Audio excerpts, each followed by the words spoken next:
Listen to some of these comments I got on my short about homeschoolers and socialization. I've never met a homeschool person who could look me in the eyes. Asking someone for a book isn't social skills. Can she handle the same jokes other kids can? That means, can she accept being bullied? Does she know when someone is making fun of her? Can she make other kids laugh? Can you make other people? Okay. Can she go have a conversation with other kids and then not think she's weird? Some of my sisters homeschooled their kids and now they are grown adults. Every one of them are very strange and awkward in society. Even just hanging out with family, very odd. And it's been getting worse all their childhood. Wait, I thought they were adults. Okay. What I think about is, how do they learn to make friends and get along with others? I just think they wouldn't learn to socialize like you should be at a young age. What about social problem solving? Taking turns and dealing with people who might not be nice and pleasant. Let me just address some of these very ignorant and sometimes maybe well-meaning but just very ignorant comments. Today we're going to respond to some of these comments and I'm going to tell you how my weird homeschooled kids are doing a couple years in. First of all, socialization is the process of learning to behave in a way that is acceptable to society.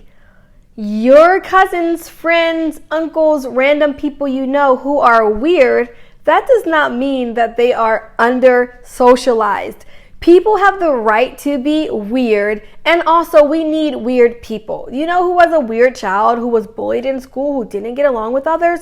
Elon Musk. So sometimes we need people in society who just quite aren't like other people. I think what really matters is, can a child form strong bonds and connection with other people like their family members? Can they get a job or create a job for themselves and their family members? Can they provide for their family and their children? If the answer is yes, why do you care if people are weird or not? What does it matter if they can't take a joke? As a school teacher, I can promise you that there are at least 15 to 20% of my class who would be considered socially awkward for different reasons. There's definitely one or two children who don't say anything to the other children the entire school year. There are a couple kids who have so much energy that the other kids are put off by it. There are other kids who have really low energy and just don't care to interact with their peers. And do you know what their parents say? That they're totally fine at home. And that's great. Their parents are often surprised at how their children act at school. Sometimes it's the opposite. Your child who is bubbly and outgoing at home could be super quiet at school. And your child who is just so hard to handle at home could be really quiet and in order at school. This is what my experience has been as an educator. So for those of you who have negative experiences homeschooling or have met people who homeschool who might be weird or awkward, just know that's probably who you are or who they are as a person. Our socialization really forms before school aged. It happens when you're a baby. It happens when you are a toddler and your parent is taking you out to meet or not meet other people. It happens when you're taking your child out to the library, going to circle time and story time. It happens when you're going to family and cultural events. It happens because your child is watching you. And more often than not, a child is going to imitate what their parent does. I've met plenty of super quiet and insular people, and I don't understand why they act like that until I meet their parents who are also super quiet and insular. And I'm not saying that's how it is for every child, but primary socialization happens in the home and has nothing to do with school. In fact, a lot of negative socialization happens in school. This is one of the reasons I began homeschooling, is I saw a blog where a mom said she had her beautiful, nice, wonderful, kind-hearted son, and when she sent him to kindergarten, he became this nasty child who was mean to others and mean back at home.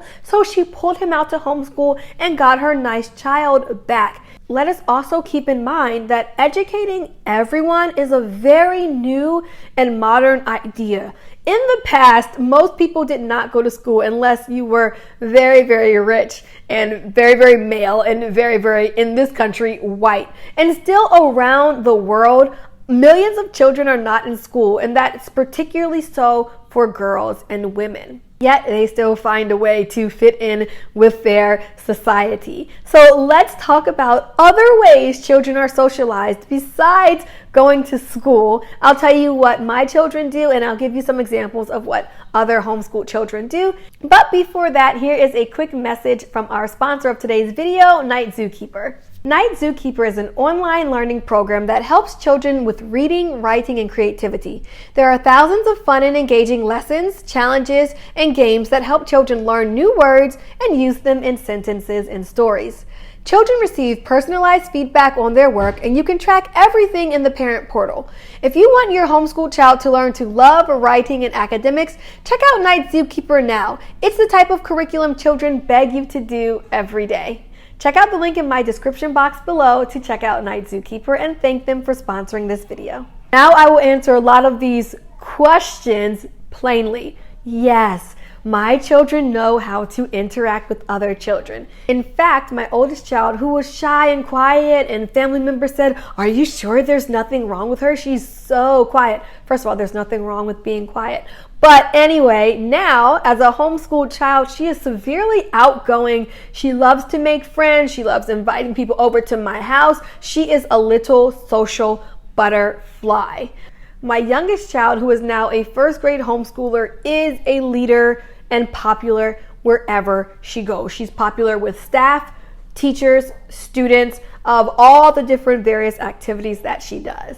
So yes, they know how to tell jokes. Now, if you're interested in homeschooling, but you really don't know how homeschooled children get socialized, I'm going to go over that right now. So first of all, let's just start with the obvious. Children exist in the world. So when kids come home from school, what did you do when you were younger? I played outside with other kids in the neighborhood. So that's one way that children can interact with others for free without you doing too much. You let them go play outside from 3:30 to 6 until the street lights come on. Another place where children are after school is aftercare. So for those kids whose parents work until 6, they're at an after-school program until 6. And you can check in my district. Certain schools accept children from anywhere, but other schools only accept kids who come from their school. But you can always reach out to them and say, "Hey, my kid is homeschooled," especially this time of year. If all the slots aren't filled, they will accept your child.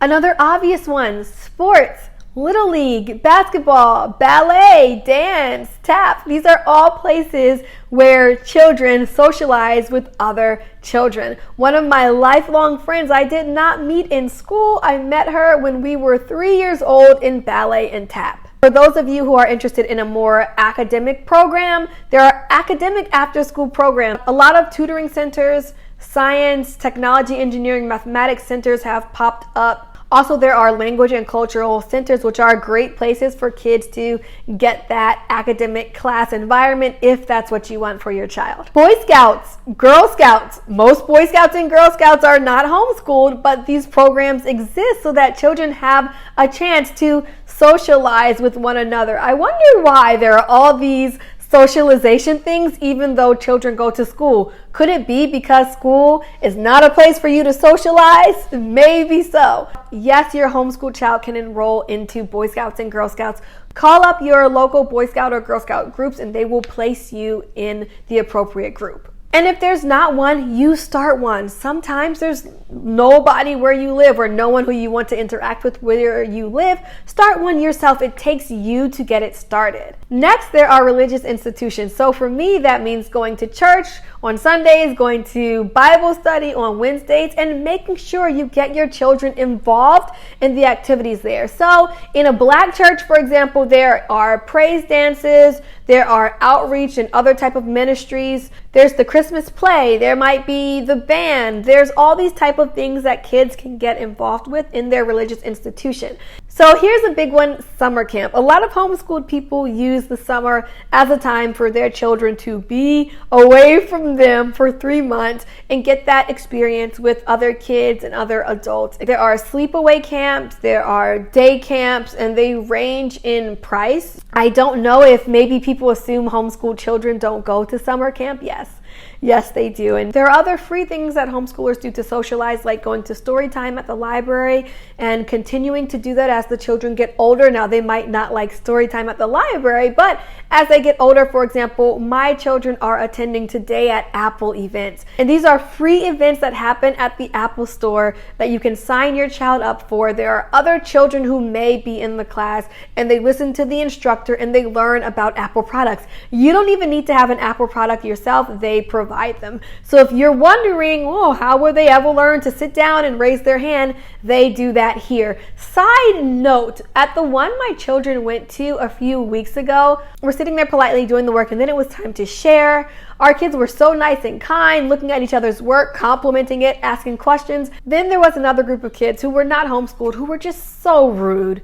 I mean, just so nasty. So when one of our kids' pictures came up on the screen, they said like, ew, that looks so terrible. And the other little boys were there laughing. And I thought, well, maybe these kids are like really good at art or something, and that's why they can afford to be so nasty. Then it was time for them to share. First of all, they were very hesitant to share, even having been schooled in a public or private school, and their work was not really that good. Okay, so first of all, my kids are little. Y'all are upper elementary school. Okay, so was school the best place to socialize those kids? I don't know, because they turned out pretty nasty. And bullying and talking nasty about your peers is something that often goes unchecked in school environments. Finally, there are homeschooled specific meetup groups and co-ops. This really could have been first, but many homeschooled children participate in co-ops. Now, these can be formal co-ops where children go off for a couple days out of the week, go to a school and learn with other homeschooled kids. Or this can be something that's like informally set up where a bunch of homeschool kids meet up at the library or meet up for classes and field trips, and they learn to get along with other kids that way. So yeah, in answer to all your questions, they're fine. They're totally fine.